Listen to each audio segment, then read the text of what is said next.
মানুষ আছে যারা সবসময় বলে আমরা মোহাম্মদকে ভালোবাসি, আমরা মোহাম্মদকে মানি, আমরা মোহাম্মদ ছাড়া কিছু জানি না।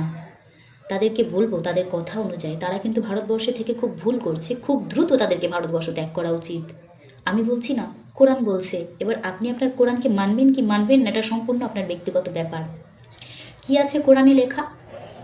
সূরা আন-নিসা চ্যাপ্টার নাম্বার 4 ভার্স নাম্বার 97, ওখানে লেখা আছে এমন কোনো মুসলিম ব্যক্তি যদি এমন কোনো রাজ্যে বসবাস করে, এমন কোনো রাষ্ট্রে বসবাস করে যেখানে আল্লাহর কোনো নিয়ম চলে না, যেখানে কাফেরের নিয়ম চলে, তাহলে তার গুনহা হয়।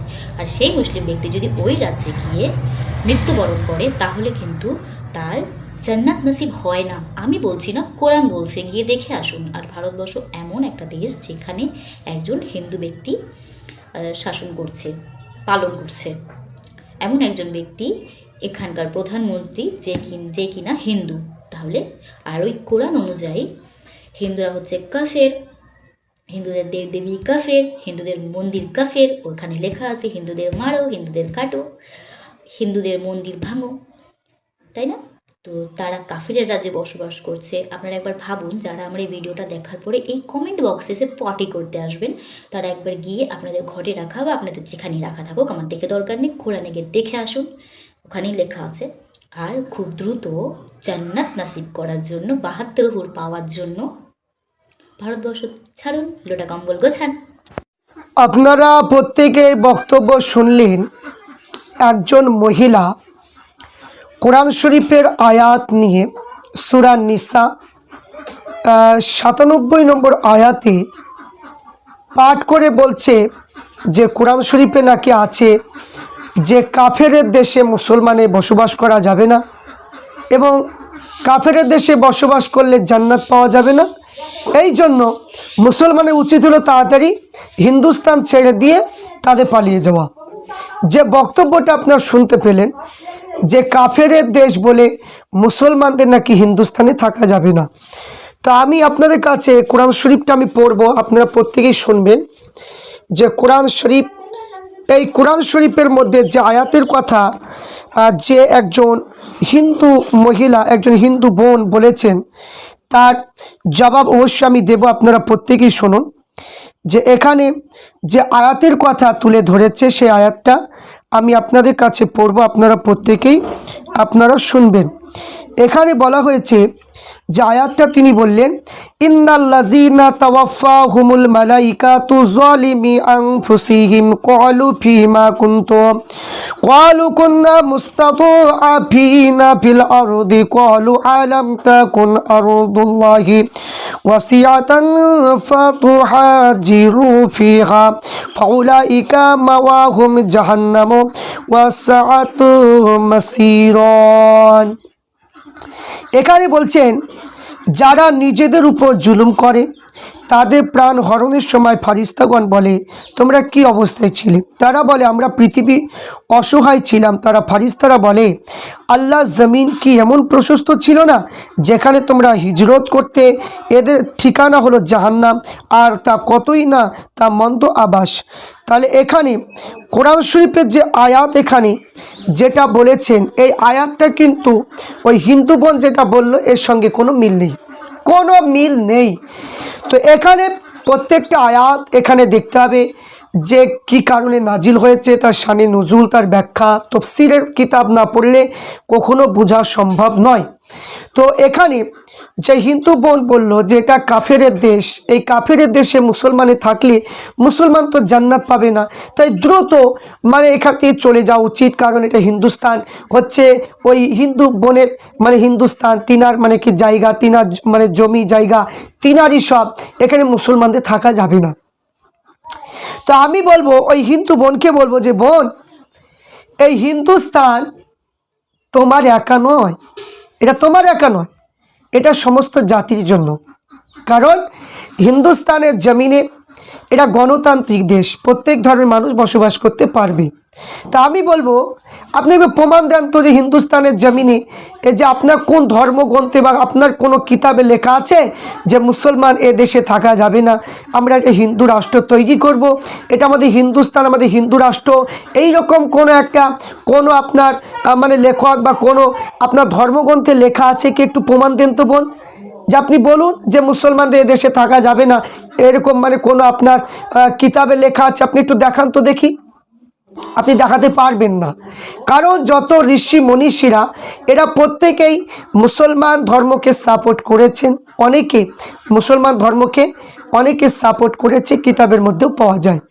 আমি এখানে একটা কথা তুলে ধরবো যে ইসলাম ধর্ম মানে হচ্ছে শান্তি, ইসলাম ধর্ম মানে হচ্ছে শান্তি, এটা অশান্তি নয়। তো ইসলাম ধর্মে আপনি একটু বলুন তো বোন, যে মুসলমান ধর্ম কোনো দিন কোনো মৌলানা, কোনো মুফতি, কোনো সাধারণ মানুষ কোনো দিন কি বলেছে যে হিন্দুদেরকে আমরা তাড়িয়ে দেব, যে এটা মুসলিম রাষ্ট্র করব? বলেছে? বলুন, বলেনি। মুসলমান কোনো দিন কি বলেছে যে এটা আমাদের মুসলমান রাষ্ট্র, আমরা মুসলমান মানে কি আমরা যা ইচ্ছা তাই করব, অন্য ধর্মের লোক করতে পারবে না, এরকম কোনো বক্তব্য বলেছে? বলেনি। কিন্তু আপনাদের মধ্যে ওইসব কথা হচ্ছে কেন? আপনাদের জমি জায়গা কি আপনাদের না? আপনাদের এই হিন্দুস্তান আপনাদেরই? কি মনে করছেন আপনারা যেটা বলবেন সেটাই সঠিক, আপনারা যা বলবেন সেটাই মানে সব ঠিক আছে, আর মুসলমান কোনো কিছু বলতে গেলে সেটাই ভুল? আপনারা সব কিছু করবেন, এটা একবারে দুর্বল মনে করবেন না। কোরআন শরীফের বিধান নিয়ে ছেলে খেলামু করবেন না, কারণ এটা পবিত্র কোরআন শরীফ আল্লাহর বাণী, এটা কোনো মানুষের হাতে লেখা কিতাব নয়, এটা মাথায় রাখতে হবে। আপনি যে বক্তব্য দিচ্ছেন এটা কাফেরের দেশ, যে আপনার ধর্ম আপনি নিয়ে থাকুন, আমার ধর্ম আমি নিয়ে থাকবো, আপনার হিসাব আল্লাহর কাছে আপনি দেবেন, আমার হিসাব আমি দেব। এখানে আপনার কাছে কোনো দ্বন্দ্ব বাঁধাতে চাচ্ছি না। তো তা আপনারা কেন বারবার সুরসুরি দিয়ে মুসলমানদের উপর অত্যাচার করতে যাচ্ছেন? আপনার ধর্মে কি লেখা আছে কোনো কিতাবে যে মুসলমানদের মসজিদগুলো দখল করে নাও, মুসলমানদের মেয়েগুলোকে মানে জয় শ্রীরাম না বললে তাদেরকে রেপ করে দাও, ছেলেগুলোকে মানে কি যে পিটিয়ে মানে কি মেরে দাও জয় শ্রীরাম না বললে? আপনার ধর্ম কিতাবে কি তাই লেখা আছে যে মানুষের উপর জুলুম করো, মানুষকে অত্যাচার করো? বলেছে? বলেনি তো। তাহলে আপনারা কেন এরকম করছেন? এই যে এর আগে মানে কি জুয়েল রানাকে জয় শ্রীরাম না বলার কারণে পিটিয়ে মারা হলো, কেন মারা হলো একটু জবাবটা দেন তো, আপনার কোন কিতাবে লেখা আছে? কিন্তু এখানে আপনি বলতে চাইবেন যে বাংলাদেশে যে দীপু দাসকে মারলো কেন, যে এখানে তাকে পুড়িয়ে মারা হলো কেন, আপনি বলতে পারেন। তো আমি বলবো দীপু দাসকে মেরেছে এর জন্য আপনার হয়তো অনেকের দুঃখ হবে, কিন্তু তার চাইতে আমাদেরও বেশি কষ্ট হয়েছে, কারণ কোরআন শরীফে এরকম কথা বলা হয়নি। কারণ এখানে কেউ যদি ধর্ম নিয়ে যদি কেউ কুরুচিত মন্তব্য করে তার জন্য আইন আছে, প্রশাসন আছে, আইনের আওতায় তাকে এনে যেটা হবে সেটা করবে। কিন্তু এখানে পুড়িয়ে দেওয়া হয়েছে, এই জন্য প্রত্যেক মুসলিম সমাজই এটা নিন্দা জানিয়েছে, আপনাদের মতো অকৃতজ্ঞতা না। কিন্তু এই যে হিন্দুস্তানের জমিনে মসজিদ দখল করে নেওয়া, মাদ্রাসাগুলো ভেঙে দেওয়া, মসজিদ ভেঙে দেওয়া, অনেক মুসলমান ভাই থেকে জয় শ্রীরাম না বলার কারণে পিটিয়ে মেরে দেওয়া, সেগুলো কই আপনারা তো অনুতপ্ত করেন না? আপনারা তো কই বলেন না আপনাদের ধর্ম কিতাব খুলে খুলে যে আমাদের ধর্ম কিতাবে এরকম লেখা নেই যে জয় শ্রীরাম জোর করে অন্য ধর্মের লোককে বলাতে হবে, অন্য ধর্মের মানুষকে পিটিয়ে মারতে হবে, এইরকম কি আপনার ধর্মগ্রন্থে কি লেখা আছে? কেন মারছে? তাহলে আপনি এবার প্রমাণ দেন। আজ যদি আপনি প্রমাণ যদি দেন যে এটা মানে কি কাফেরের দেশ বলে মুসলমানদের থাকা যাবে না, তাহলে আপনি বলুন যে এখানে আপনি থাকবেন, আপনার মানে কি থাকার জন্য আপনার কোন দলিলের ভিত্তিতে আপনি এখানে থাকবেন? আপনার হিন্দুস্তান আপনার, আপনি একটু প্রমাণ দেন তো যে হিন্দুস্তান আমার জায়গা, আমরা মানে হিন্দু ছাড়া মুসলমান থাকতে পারবে না, এই রকম একটা দলিল আপনার কিতাব থেকে একটা পেশ করুন তো দেখি। পারবেন না, কোনো দিনই পারবে না, কারণ প্রত্যেকটা ঋষি মনীষীরা এরা প্রত্যেকেই বলেছেন যে এখানে গণতান্ত্রিক দেশ, এখানে সকল জাতি বসবাস করবে, সকল জাতি বসবাস করবে। অযথা এই সমস্ত কোরআন শরীফের আয়াত নিয়ে আপনারা বিকৃতি করবেন না, বিকৃতি করবেন না, কারণ এখানে মানুষের হিসাব কিন্তু কিয়ামতের দিনে লাগবে। সমস্ত মানুষ জাতি এবং জিন এবং ইনসান বলা হয়েছে, প্রত্যেকের হিসাব কিন্তু সেই দিন লাগবে, সেদিন লাগবে, জবাব কিন্তু সবাইকে দিতে হবে। কিন্তু এটা মাথায় রাখবেন, মানুষ আপনার মানে আপনার ধর্মে আপনি যা ইচ্ছা তাই করবেন, মুসলমানদেরকে মারবেন, মুসলমানদেরকে জয় শ্রীরাম না বলার কারণে পিটিয়ে খুন করবেন, আপনার বেলায় ঠিক আছে, আর মুসলমানের বেলায় মুসলমান কাফেরের দেশে থাকতে পারবে না। তাহলে ফিতনাটা কারা লাগাচ্ছে? আপনারা লাগাচ্ছেন না মুসলমান লাগাচ্ছে? আপনাদের কি দরকার মুসলমানের ধর্মে নবীর শানে বিয়াদবি করা, কোরআনের শানে বিয়াদবি করা? আপনাদের কে বলেছে করতে? মুসলমান কি আপনাদের ধর্ম নিয়ে কোনো কিছু কুরুচিত মন্তব্য করেছে? কোনো একটা ভিডিও ক্লিপ দেখাতে পারবেন? পারবেন না, কারণ আল্লাহ রসুল নিষেধ করেছেন। কিন্তু আপনারা কেন করেন? এইগুলো প্রমাণ আগে দিন, আগে এইসব উত্তরগুলো আগে খুঁজুন, নিজের কিতাবগুলো আগে পড়ুন, ভালো করে পড়ে দেখুন, যদি মানে কি আপনারা পড়তে পারেন তারপর বুঝতে পারেন। আর আমি একটা বলবো, আপনাকে ধন্যবাদ জানাবো যে পবিত্র কোরআন শরীফ যেহেতু পড়ছেন পড়ুন, এবং হাদিস তফসির সবগুলো পড়ুন।